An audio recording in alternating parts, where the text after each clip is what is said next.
up? Yo, what's going down? It's your boy King Spence. You are now tuned in to Indie Pot. What's poppin', man? It's Cuddy Forever. Shout out to Indy Pot. You know what the fuck going on. Boop. Hey, it's Game Talk June here with Indy Pot, man. Shout out Indy Pot, man. For real. Shout out Indie Pot. Hey, what's up, y'all? My name is Ella. Shout out to Indy Pot. Appreciate y'all. Shouts out Indy Pot. Big man sitting on the level. Shout out Indy Pot. We live. G, so we know we in the building. It's your boy Sneak, the Sensei, Anime God, Lo-Fi King, you Northside Rage, man. Coming at you, giving a shout out to Indy Pot, the one and only, you know. Shout out Indy Pot. Yo, I want to give a big shout out to Indy Pot for doing their thing and staying in the game. This your girl Tizzy. Yo, it's St. Dominic, aka Vuelo, aka Calvin Cambridge, aka Jesus Shuttlesworth, aka go listen to my music right now, and you tune in to motherfucking Indie Pot. Yo. Man, we got a very special podcast today. This is Indie Pot. I am Keezy. I got Jerry Manna. And I got the special guest here with us today, King Spencer, aka Spencino. Yo, rushing on me, rushing on 3. On me, man. So, man, let's get right into it, man. You recently made the transition to becoming a Dallas native after spending your whole life here in Tulsa. Man, how has that been? Yeah, Dallas is cool, bro. You know what I'm saying? It sucks to leave Tulsa, but, you know, I kind of just think about it like, you know, Tulsa, I've been here, I've established myself, you know, we get it. King Spencer, Tulsa, that situation. Now I'm just trying to, you know, grow, and I feel like Dallas ain't too far from home, so I feel like that's a good place to be. It's a hub for me to travel to the world, really. A lot easier, huh? Way easier. And whenever you fly to Tulsa, where they gonna send you first? Dallas. Straight to Dallas, you know what I'm saying? That's an extra $139 for $200 per flight, there and back. So, you know, but Dallas is good. I haven't really started dibbling and dabbling out there due to the whole COVID-19 situation and just trying to finish my little wrapping up here in Tulsa. But, you know, September for sure, the end of August, y'all see a lot more King Spencer Dallas collabs. Okay, you trying to take over the D. Okay, I got you. Yep, place my bid. Now, speaking of COVID-19, has that set you back, or do you think it set you up? I would say COVID-19 for me has it hasn't set me back. I've stayed just as busy. The only thing that I would say has set me back was the move, being that I stay in Dallas, but I do like 1% of my work in Dallas. That's really been the only setback, because had I still been in Tulsa, because I'm only in Tulsa on the weekends, you know what I'm saying? So that's 5 days worth of shoots that I'm turning down, and cramming as many of them as I can into the weekends. So in a sense it set me back, but you know, I'm staying just as busy, you know. So no, that's the King Spencer side. Now we need to get on the Spencino side, man. Sure. You got a new album drop. It's actually everywhere, right? Right now, today it posted to iTunes, so I believe officially it's everywhere now. Okay, that's what's up, man. First debut album. Yes, you know, everybody like, damn, Spence can rap. You know, the real ones know that's rap. That you can spit. You know what I'm saying? But how is that being like trying to have an actual artist roll out versus, you know, being the person who shoots the artist? You know what I mean? It's mostly been fun, bro. It's a lot of feedback on the internet. It's kind of cool seeing my notifications going up a lot. You know what I mean? But you know, as far as putting a project out, this is something I've always wanted to do. I only shoot videos because I once was quote unquote an artist, and I was shooting my own music videos, and it turned into me becoming, you know, a videographer. So this was my first love as far as entertainment. So, you know, it's cool to 5, 6, 7 years later finally put out my own project and market it, and, you know, go through the whole process of being an artist. I know you've been waiting on that for a minute. Yeah, straight up. I've been working on this for a long time. Well, it's been on my to-do list for a long time, but I'm just now kind of starting to put a little urgency on it, you know what I mean? And what's your process of songwriting, man? Yeah, man, like where you recording all that? Yeah, like what's up? mostly with Soul Ray over the years, you know. Okay, Soul Ray. So me and Soul Ray, we started together, you know what I'm saying? I was right there when he first started, you know what I'm saying, doing music. Like, I was right there, you feel me? Yeah, y'all actually related, right? Yeah, that's my cousin, you know what I'm saying? Like, he was in my house. Well, not my house, but my family's house. Yeah. His house is his house because you know how it is with the family. Right there when he first started, so it's amazing to see how far Soul Ray has come and, you know, how sought out he is. But as far as my writing process, bro, it's really not really a writing process, I would say. A lot of the stuff that I do create just be situational and then just happen to find a beat and just want to talk about it, you know what I mean? And that's really all that it is as far as a quote-unquote writing process for me, going through something and just venting about it. Okay, that's dope. So it's like, what, 7 songs on this project? Yeah, on the Pan Off album, there are 7 songs. Yo. So is that an album though, or is that an EP? Because I'm always like, yo, 7 songs is an EP for me, man. But what you consider it out? Like, I feel like it's really what your heart is. You know, where your heart got up, how you know what I'm saying, how you're attached to it. Yeah. But like, would you say it's like a coming out EP, or it's really an album? I keep it honest with you, bro. I don't know, bro. So honestly, I was trying to avoid the term album. Yeah. But being that it's a compilation of music, and when you on the internet, it's like an album is the easiest word to understand. I feel like, because EP, people like, what is an EP? LP, people definitely don't know what that is. And it's not a mixtape. So, you know what I'm saying? It's just like, I'm just keeping it simple. It's a project. Boom, that's what I call it. Exactly. But what's crazy though is like, there really ain't no actual like definition to me personally.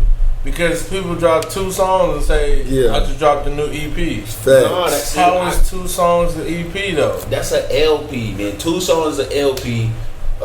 3 to 7 is an EP. This is just in case y'all didn't know. LP is 2 songs. An EP is 3 to 5, 3 to 7. And then an album is 7 to 10 to 14. Like 7 to 10 or 7 to 14. So if you got 6 songs, it's not an album. No, it's an EP. But this EP word it just came in. And then like extended project. Yeah, extended project. Yeah, so extended. But I don't know, what's is the this LP? technical or is this Jerry Mann? No, this technical. Okay. This technical term. What's the LP? LP is Limited like, project. Yeah, it's like that used to be like the A and B, like a record. You get your A and your B. That's the LP. But for me, when you say album, this is like, yo, this is what I care about. This is something I'm really, you know what I'm saying, I'm invested in. Factual. So that's what I'm saying. Like, is this your, in that sense, yeah, it's definitely an album. Now, the other part of that is my understanding is the album is all original beats. A lot of this is, if not all of it, is YouTube licensed beats, not owned. You know what I'm saying? So I don't know if that affects the terminology. Yeah, that doesn't. I don't. Okay. We got people like, I don't want to shout them out, but like Paris Careers did what's that called? Type Me, and it's like, I don't know what shit. You know what I'm saying? I'm pretty sure they don't know that he used that. Like samples and stuff. That's an album, like, you know what I'm saying? It's one of those things, like if it hit Billboard, then it's gonna be some complications. You know, there might be some complications, but there's a lot of free samples and stuff out there too. You just gotta dig into it. So, man, you've already dropped what, 2 visuals from the project? Well, actually, I've only dropped 1 music video from the actual project, and that's the Dragon Slayer song. I dropped another video about a week ago, the Long December joint. That was just something to use as like a rollout, just to, you know, put some attention on the album that I'm dropping. Is the Bitcoin on this project? Bitcoin is not on this project. No, that was a single, I guess, technically. Getting into my artistry terms. Yeah. That was a single. That one was crazy, bro, because you spend a lot of knowledge, bro. I'm pretty sure you made some people a few bucks off of just that song alone. Thanks. And then you actually have like some major kind of like you know, people endorsing that song. That's facts, bro. Actually, Cash App tapped in with me. The actual Cash App Square tapped in with me through an email. At first, I thought it was a scam when she had hit me up, basically kind of congratulating me on the song and giving thanks for shedding light on the platform. Oh yeah, I seen that. Yeah, I bro. seen that. I was like, man, That was crazy. The cash up going crazy like this. Wait, I know. I was like, That was crazy though.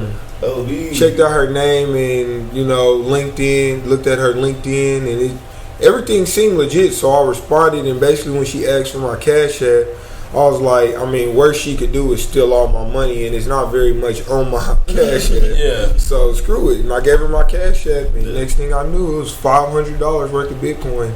Damn. Deposited to my account. That's dope, man. That's $500. $500 worth. My first rap check. Yeah, first rap check, man. Bitcoin, man. That's the new rap check. Hey, that's Bitcoin. crazy. That's crazy. That's super crazy, man. Like that should be inspiration to y'all out there who are recording music, and you might mention an actual brand, or you want to get endorsed by a certain brand, man. Hey, you never know, man. He didn't even ask them to do nothing, and they reached out to him. So that should inspire y'all. So, man, what do you expect the listeners to get from your project? Man, the thing I expect people to get from my project when you listen to it is more so more insight on who I am as a person.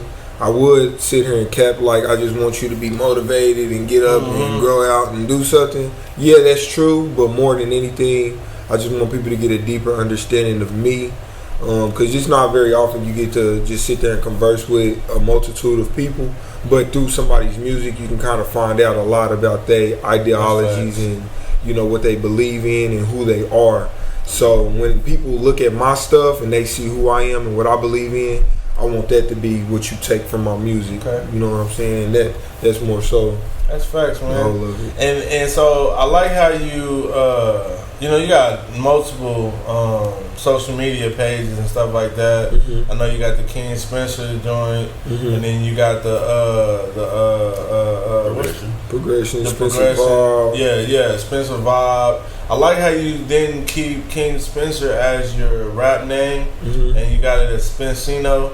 So what made you go with Spencino as the name? So it's a couple answers to that question. The first answer is simply because it's hard to find my music on YouTube by searching King Spencer, simply because I'm primarily a videographer. Yeah, I'm like, you're gonna find a lot of Jerry Manna, you're gonna find some Keezy, you're gonna find 2, 3, 4, 500 other things before you find mine. You know what I mean? So think about that. The first reason I added the name Spencino is to separate my music from my videography. Okay. And then the second thing, the thing that inspired that was just, my idol.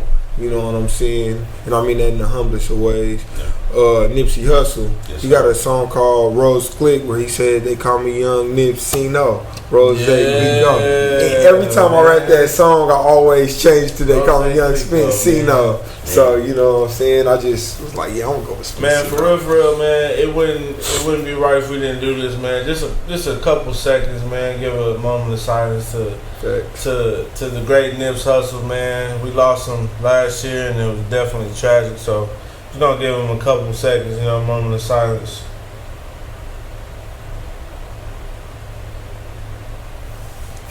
Man, R.I.P. to Nipsey Hussle, man. Yeah, for sure. Man, we lost him too early, man. Bro, I just wanted to ask. I'm sorry, I didn't mean to cut you off, bro. But I wanted to ask personally, bro. Do you have any stories of Nipsey Hussle, bro? Like that was, bro. That's our Tupac. I'm sorry, like I'm a '90s baby, and I know Tupac was around there, but like we were little baby, so we didn't get to really mess with it. But like, that's our Tupac. I hate to disrespect anybody who loves Tupac, but that's the guy. Yeah. So like, do you have any stories about him? Man, bro, I got bystander stories. I don't have no. I mean, you I know understand what I'm saying? I got you. But one, I'm gonna tell two real fast. One time, I was in Denver. I was being G.I. Joe OMG's videographer, and the day I got there, I flew from South by Southwest to Denver, Colorado for this show that Nipsey had. And upon arriving, we went to sound check, left sound check, and went to the hotel at the Doubletree. And they had a table set up where I actually got to sit down and eat some lobster and fettuccine with Nipsey Hussle sitting right across the table from me. I didn't say nothing to the man. You know what I'm saying? So I don't want nobody to get it mixed up like we were just sitting there. You know what I'm saying? Toasting Eating to the boss meal. You know what I'm saying? At the same table. It was probably a round table. Yeah. Same table, collectively as a part of the organization. That's Just didn't get the, you know, I never overstepped. Do you remember what he ordered? Well, it was already prepared for us. It was just for real? lobster and fettuccine. Somebody local had brought it, you know. Well, that's crazy. Did he have all the jewelry on? Nah, he just had a hoodie on. For real? You know, he was in regular mode, so Okay. he wasn't, I guess he wasn't trying to draw too much attention to himself, being that he was in the hotel lobby. You know what I'm saying? Man, that's crazy, bro. It was sweet. I got video of that too, just a little bit, not too much. Yeah, That's crazy, bro. So, like, tell us how you got your very first opportunity to be around Nipsey Hussle. the very first time that I went to LA, I was working with Jay Stone, of All Money and shout out Jay Stone. He was the first person in LA to give me a chance as a videographer. So I flew out there and I did some work for him. And basically to wrap up our video, we were just gonna get some shots at the All Money in studio. So when I was in there, I'm gonna make this story real quick. When I was in there, basically long story short, Nip was there. And I saw him walk past a couple of times. I was just focused on getting the project done with Jay Stone, but it was dope just to see Nipsey Hussle. And upon leaving, basically I got the opportunity to, get introduced, first time in LA, be introduced to my idol, Nipsey Hussle. That's fire. That's dope, man. That's a great memory to have, bro. Yeah, for real. Not too many people get to meet their idol, or you know what I'm saying, like their favorite artist, just period. You know what I'm saying? And I already know he had a great aura or spirit about him. You know what I'm saying? And I love how it's crazy. So did you have the Progression on Me, Progression on 3? The Nipsey Hussle skit at the end of all of your videos before you met Nip? Look, 7 days a week. Oh yeah, well I can't say for sure, bro. Right now, I would just have to do the research. I don't know when I started doing it 7 days a week. I done heard that for a minute. Yeah, I've been doing it for a while, but I couldn't tell you when I started doing it. What made you have that dang OKC Progression shirt on just in that, you know what I mean? Well, that's important to me because I've always been somebody who wanted to be known as Oklahoma. I didn't really want to be just marginalized to just Tulsa, you know what I mean? Of course I love Tulsa, this is my home state, gonna represent T-Town, Tulsa Progression, but I want to put on for Oklahoma, you know what I'm saying? So I want Oklahoma to claim, mostly because how Oklahoma City Thunder did us. You got teams that's highlighted by the state. Like, help me out. What's the state team? You got the. I say Chiefs. Chiefs is like that. Kansas well, City. no, they can't. No, he's saying you got state. Utah Jazz. Okay, yeah. Facts. Oklahoma City is not big enough for the New York Knicks. You feel me? Oklahoma City's not big enough for them to just be trying to LA, Oklahoma City. They could have made it the Oklahoma Thunder and not left us out. I feel you, bro. You know what I'm saying? That's why CO2 don't even rock with the Thunder. It's unfair. It's OKC. If they would have made the Oklahoma Thunder, I didn't even think about but they that. made it Oklahoma City. I still love it. It probably they could have probably bought the name, but it's probably because of that semi-football team. That's Oklahoma Thunder show. That's probably what happened, but that's a good reason, man. Well, like that's the reason we started INDY POT, man. We started INDY POT just to show love on the whole Oklahoma. I know we're from Tulsa natives, so we might lean a little bit more towards Tulsa, but it was started just to give Oklahoma a better platform. You know what I'm saying? And we definitely appreciate everything the Progression and King Spencer have done for Oklahoma and as a whole. I don't think Oklahoma would actually get acknowledged as much as it does without Tulsa the Progression. You know what I'm saying? Without King Spencer, exactly. Like period, nigga. My best song, Tarzan, was big because this nigga's video, bro. Like I'm not gonna cap. Like niggas like, oh, you the nigga with the sword? I'm like, damn, you know about that? That's kind of crazy. That's what's up. That's what's up, Spencer man. goes in, bro. Y'all most definitely, man. Y'all gotta salute this, man. Before you go, man. For sure. This is the very first podcast that we. this ain't the first time we done podcasted, but this is the first official episode of the new Indie Pot podcast, and man, we definitely appreciate you for being a guest on here for real. Y'all make sure tell them the name of the album again, where they can listen to it, how they can pay for the pay pack, man. Just tell them any last, All right, quickly, I'll say, y'all just dropped the Paying Off album, music compilation, project, EP, LP, whatever you want to call it. That's out. You can pay $30 to get a physical copy by itself, or you can pay $100 to get a full package of merch and the album. Get that off my. You got the 100 packs, bro. 100 packs. I got number 3 of number 50. Yes. You dig me? It's only 50 of them. Yeah, it's only 50. So if you spend that money, I definitely appreciate you. You know what I'm saying? You know what I'm saying? Yes, sir. I got mine, man. Shout out Keezy. Yeah, number 3. And I got my shirt on him already. That's You know what I mean? Spend that. Go get that. Stream it for free. Yeah. And I appreciate Indie Pop for giving people like myself a platform to speak and feel important. You know what I mean? Man, thank you. We appreciate you, bro. Straight up. Already, man. We signing out, man. Make sure you subscribe to Indie Pot on all platforms, all social medias. IndyPot.news. If you want to contact us, that's IndyPot.info@gmail. Shout out Jerry Manor. Shout out King Spence, aka Spencino. Salute. Keezy. And we out. Peace.